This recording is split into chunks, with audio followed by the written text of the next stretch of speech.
चापरम् अक्षय अनंत बोधाय तस्मै सकलात्मने नमः। नमो हरिहंतारं नमो सिद्धारं नमो आयर्यारं नमो वच्छायारं नमो लोहे सप्तसागरं। पंचपरमेष्टि भगवान की श्री आदिनाथ भगवान की, आचार्य भगवान पूज्यपाद स्वामी की, आचार्य भगवान गुरु विशुद्ध स्वागत जी महाराज की, इन कन्यों को टीवी की श्री प्रसन्न सागर जी महाराज की जय, श्री संघ की जय। मनुष्य हमारा परम सौभाग्य का उदय है कि इस खोटे काल में हमें अरहत की देशना सुनने का अवसर प्राप्त हुआ है। सबसे ज्यादा अगर पुण्य इस बात का नहीं मानना कि तुम्हारे पास धन है, तुम्हारे पास दौलत है, तुम्हारे पास कई चीजें हैं, इस बात का पुण्य नहीं है। जो पुण्य इस बात का है कि हमें जो है वस्तु स्वरूप समझ में आ रहा है और हमें वस्तु स्वरूप को समझने का अवसर प्राप्त हुआ है। नहीं तो कसाएं तो बहुत ज्यादा है। मिथ्या दृष्टि के पास जितनी कसाय का आइटम है उतना आइटम तुम्हारे पास नहीं है। एक इंद्रिय के पास जितने जो है कसाय ज्यादा है उनके पास, और जो है वासना ज्यादा है, भय मैथुन परिग्रह संज्ञा ज्यादा है। देखो इच्छा नहीं है, मन नहीं है, तो उनकी जो है ना संज्ञाओं की पूर्ति जो है वो आहार भय मैथुन परिग्रहों की संज्ञाओं के द्वारा करते हैं। लेकिन है हमें अगर अवसर प्राप्त हुआ है, हमें अगर जो है भगवान की देशना सुनने के लिए परिणाम हुए हैं, यही सबसे बड़ा पुण्य है। पुण्य है। हर व्यक्ति जो है ना, यहाँ पर बता रहे थे कि अविद्या अभ्यास संस्कार है। अविद्या का संस्कार इतना बेजोड़ है, इतना बेजोड़ है कि टूटे नहीं टूटता। एक बार अगर मोह की इतनी तीव्रता है कि हमने जो है मोह की तीव्रता में अविद्या को विद्या दृष्टि गोचर होने लगी। अविद्या ही हमें विद्या दृष्टि गोचर होने लगी। अविद्या को ही हमने विद्या मान के और सब कुछ करने को तैयार हो जाते हैं। जिंदगी में संस्कृति के लिए तो बहुत लोग बोलते हैं, पता संस्कृति की बात, संस्कृति की रक्षा की बात सबने की। दीपक भैया एक नेता भी भाषण दे देता है कि अपने संस्कृति की रक्षा करो। आप भी बोल देते हो कि संस्कृति की रक्षा करो, और जो है सब बोल देते अक्षत कि संस्कृति की रक्षा करो। संस्कृति का ह्रास हो रहा है, लेकिन संस्कारों की कोई बात नहीं करता। अगर संस्कार कायम रहे, संस्कार अच्छे रहे, तो निश्चित मानो तुम्हारी संस्कृति अच्छी बनी रहेगी। और संस्कार ही चले गए तो संस्कृत मात्र खोखली हो जाएगी। जैसे जैसे भुना गेहूं, पता भुना गेहूं कैसे होता है कि ऊपर से तो बहुत सुंदर दिखाई देता है, एकदम चिकना, लेकिन अंदर देखो तो उसका रस जो है खोखला हो चुका है, खोखला हो चुका है।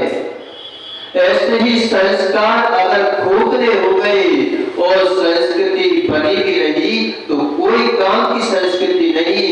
संस्कारों को ही जब तक कायम रखो जब तक कि तुम्हारी संस्कृति ना बन जाए।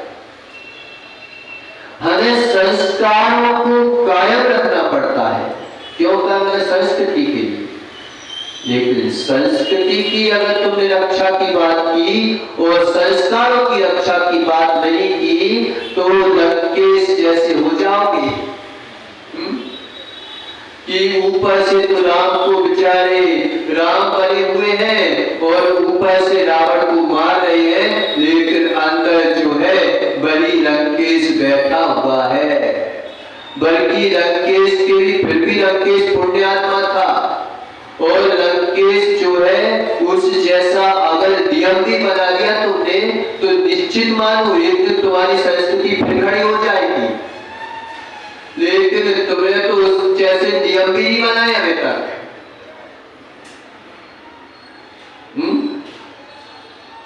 नियम पर कायम नहीं रहा, नियम पर कायम रहा लेकिन भावनाओं पर कायम नहीं रहा उसका।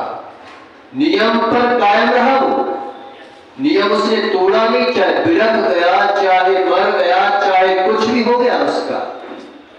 लंकेश का जो है नियम पर कायम रहा लेकिन भावनाओं पर कायम नहीं रह पाया। भावनाओं से बिगड़ गया, भावनाओं से डामाडोल हो गया, भावनाओं से जो है उसके अंदर कीड़े लग गए। लेकिन जो है नियम से कायम रहा, नियम से कायम भी रहा तो नरक जाने के बावजूद भी आगे वाला तीर्थंकर विकृति का बंद करेगा। मात्र किसके दम पर? एक नियम के दम पर, नियम के दम पर। लेकिन हम अपने आत्मा से पूछें, अपने आप से पूछें कि क्या हम अपने नियमों पर कायम रहते हैं क्या? अपनी भावनाओं को नियम में बांध के रखते हैं क्या? रखते हैं क्या? नहीं रख पाते। अगर तुम्हारी भावना नियम से नहीं बनी तो नरक जैसी स्थिति बनेगी, रावण जैसी स्थिति बनेगी। काम तो आएंगे, सब काम आएंगे, ऐसा नहीं है। अगर बीज कोई सा भी डरा हो, कई प्रकार की वनस्पति जो हम जो है उगाते भी नहीं है, कोई बीज भी नहीं डालते, कोई सहारा भी नहीं देते उस भूमि को, लेकिन फिर भी जो है कई प्रकार की वनस्पति जब योग जलवायु मिल जाती है तो किसने उगाई वो अपने आप उगके आ जाती है। ऐसे निश्चित मानो तुमने ऊपर से भी धर्म के संस्कार डालिए, अंदर से धर्म के संस्कार नहीं है, ऊपर से भी डाले हैं तो ऊपर से एक ना एक दिन तो जब योग जलवायु मिलेगी तो वह वनस्पति के समान उभर के आएंगे। लेकिन संस्कृति की रक्षा नहीं करना है, करना तो संस्कारों की रक्षा करना है। संस्कार अगर तुम्हारे बने रहे तो संस्कृति तो बन के तैयार हो जाएगी, तुम्हारी बन के तैयार हो जाएगी। लेकिन संस्कार भी दो प्रकार के हैं, एक जो है विनाशकारी संस्कार है और एक विकासकारी संस्कार है। हमने विनाशकारी संस्कारों को जो है विकासकारी संस्कार दृष्टिगोचर होने लगे, विनाशकारी संस्कार विकासकारी संस्कार दृष्टिगोचर होने लगे, तो अब जो है तुम अपने आत्म संस्कारों को चिंता नहीं रख सकते, नहीं रख सकते। इसलिए तो बनता संस्कारों को कायम रखने की क्या करना पड़ेगा? पागल होना पड़ेगा। जितनी आज आदमी को समझ की जरूरत नहीं रहती, पागल होने की जरूरत है। पागल व्यक्ति समझदार हो जाता है, लेकिन समझदार व्यक्ति पागल हो जाता है। हम जो है ना हर चीज में समझ लगाने लगते हैं, समझ लगाने से व्यक्ति पागल हो जाता है और पागल हो जाता है व्यक्ति, वो समझदार तैयार हो जाता है। उल्टा लगा हुआ है लेकिन ऐसा ही है। आप देखो क्या बालक क्या समझ होती है उसमें, वो तो जो है रट लेता है, जो कुछ है रट लेता है, बस रटना है मेरे को कुछ नहीं पता। अंग्रेजी बोलने वाला बालक मेरी पता है क्या होता है, वो तो जो माँ बोले वो बोलने लगता, ना उसे व्याकरण का ज्ञान है ना उसे कोई ज्ञान है क्या व्याकरण वगैरह क्या आपको हिंदी की व्याकरण का ज्ञान है? आपकी मातृ भाषा है क्या? आपको मातृ भाषा की व्याकरण का ज्ञान है क्या? है क्या? क्यों व्याकरण आती तुमको? नहीं आती, नहीं आती, फिर भी तुम व्याकरण से काम करते हो? नहीं करते, नहीं करते हो तो उसी से काम करते हो, लेकिन व्याकरण का ज्ञान नहीं है कि कहां क्या लगा हुआ है। ऐसे ही बालक जो है उसे नहीं पता है, तो वो तो अम्मा अप्पा चप्पा चप्पा कप्पा क्या पता क्या क्या बोलता रहता है।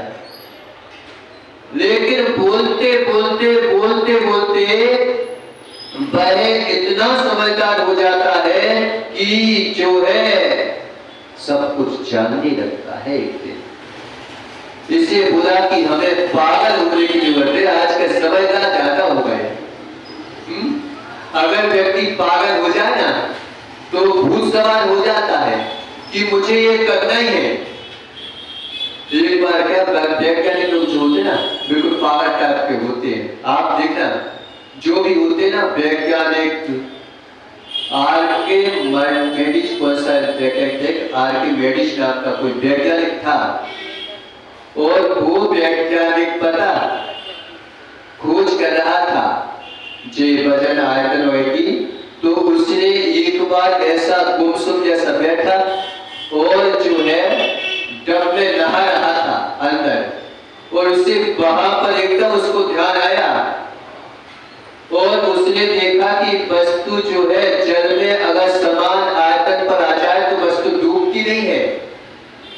उसे इस बात का बोध हुआ और वह इतना पागल हो गया कि ना तो उसने ये देखा, उसे तो यूरेका याद आई थी, तो उसने तुरंत जो है रास्ते में दौड़ लगाना शुरू कर दिया।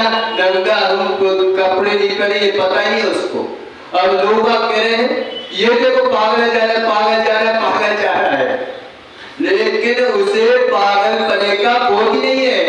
उसे तो अपनी सिद्धि मिल गई, उसे तो अपनी वस्तु दिखाई दे दी, उसने तो अपना खोज कर लिया, इसलिए वो लोगों को देखता नहीं है कि मैं पागल हूं कि क्या हूं। लोगों की दृष्टि में दिख रहा है कि वो पागल है, लेकिन उसे तो ये पता ही नहीं। आप देखो कि एक वैज्ञानिक जो मुनि नहीं था, जो साधु नहीं था, जो कुछ भी नहीं था, लेकिन उसे एक चीज की सिद्धि याद आ गई, और सिद्धि की याद आ गई तो उसने ये भूल गया कि मेरे को कपड़े पहनना है। और वह नंगा ही दौड़ गया बिल्कुल। जब उसे यूरेका उसका कोई सिद्धांत था, तो यूरेका करके दौड़ा वो, तो यूरेका की याद में वो अपने आप को भूल गया। तो फिर तुम कहते हो ना कि महाराज नग्न क्यों घूमते हैं? अरे जिसे भगवान आत्मा याद आ जाती है वो नंगे होने पर ध्यान ही नहीं दे पाती है। नंगा हो, उसे गर्मी का याद नहीं रहता, उसे बरसात का याद नहीं रहता, उसे जो है अपने आप का बोध नहीं होता, क्योंकि वो जो है दुनिया से पागल है, अपने आप में समझदार है। दुनिया से पागल होने की जरूरत है। जिससे निश्चित मानो इन बुनियादों को याद आ गई ना, अगर उस वैज्ञानिक को देख लेता कि ये हंसी उड़ा रहा है, फिर जरूर उसकी श्रद्धा डामाडोल हो जाती, फिर जरूर वो खोज की अपेक्षा दूसरी वस्तुओं को खोजने चले जाता। वस्त्रों को खोजते नहीं है, जिन्हें अपनी आत्मा की याद नहीं आती। जिन्हें आत्मा की याद आ जाती है वो वस्त्रों को नहीं खोजते, वो वस्तु को खोजते हैं।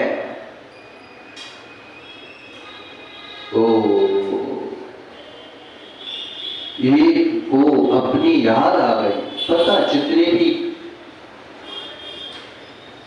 पद होते हैं, जितनी भी चीजें होती हैं, वो बहुत रहस्यमयी होती है। जिनवाणी ने बोला कि तू जो है शुद्धोहम है, बुद्धोहम है। ये क्यों बोला था?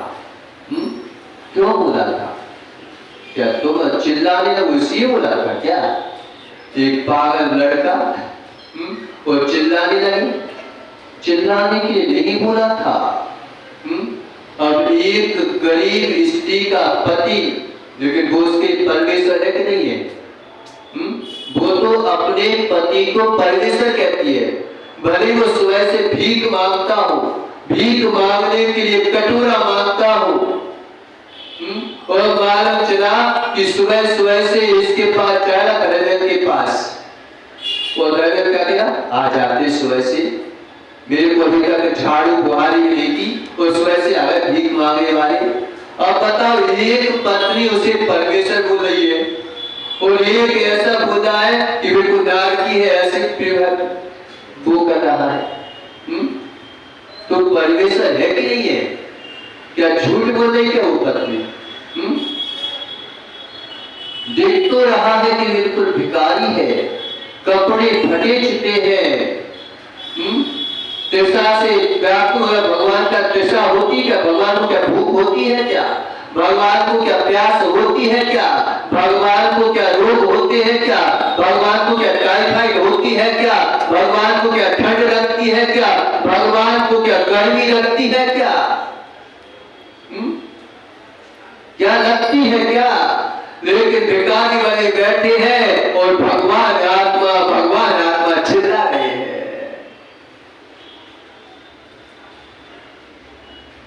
पति परमेश्वर है, एक जन परमेश्वर बोल रहा है, एक पत्नी उसे परमेश्वर बोल रही है। खाने को दाना नहीं है, बेचारे बच्चे भूखे मर रहे हैं, लेकिन पति परमेश्वर है। क्या झूठ बोल रही है? क्या सही बोल रही है? क्या झूठ बोल रही है कि सही बोल रही है? क्यों? वो पत्नी जो है ये झूठ बोल रही है क्या कि मेरा पति परमेश्वर है? क्या सही बोल रही है क्या? क्या बोल रही है? सही बोल रही है कि झूठी बोल रही है? वो पत्नी जो है पति की दृष्टि से देख रही है, तो वह बिल्कुल सही बोल रही है। मां अपने बेटे को राजा बेटा बोल रही है, राजा बेटा बोल रही है। मां अपनी दृष्टि से बिल्कुल सही कटाक्ष कर रही है, सही बोल रही है। लेकिन क्या पति परमेश्वर है क्या? एक जन से नकार है, कहीं भूलने लगे। क्यों? सुबह से आ जाए नरेंद्र के घर कोई भीख मांगने, कह रहे ये नरेंद्र मैं परमेश्वर को दे मेरे को भीख, मैं परमेश्वर हूं, मेरी पत्नी मुझे परमेश्वर बोलती है, मुझे भीख दे। क्या बोलेगा? अभी तो मैं तेरे को भीख दे भी देता, मैं बताता हूँ परमेश्वर बना बेटा मेरे सामने, परमात्मा बन रहा है मेरे सामने, स्वामी बन रहा है मेरे सामने राजा बन रहा है तू, भीख मांग रहा है, राजा बन रहा है तू, भीख मांग रहा है, राजा बन रहा है तू। बेचारा भूखा तड़प रहा है। एक क्षण की वेदना को देखो कि कैसे तुमने उसके लिए नकार दिया। सुबह से कोई भिखारी आता है तो तुम क्या कहते हो? अभी बुहारी भी नहीं की, किसका मुख देख लिया मैंने, किसका मुख देख लिया? तुम्हें मुख देखने से तकलीफ हो रही है उसका, एक भिखारी का मुख देखने से तकलीफ हो रही है तुम्हें। कि किसका मुख सुबह सोए मैंने देख लिया, ऐसा बोध हो रहा है।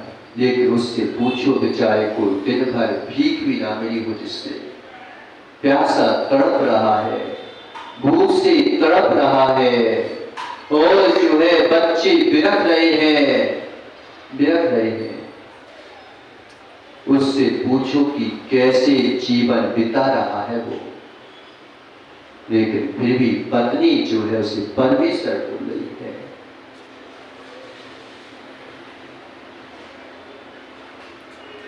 बीमार बेटे को राजा बेटा बोल रही है, भले भिखारी मांग रहा है, भीख मांग रहा है, लेकिन बेटा बोल रही है, राजा बेटा बोल रही है। इसका मतलब क्या है? क्या राजा बेटा बोलना बंद कर देगा? बेटा अगर अपनी अनुभूति में जाए, अपने अनुभव में जाए, तो क्या बोलेगा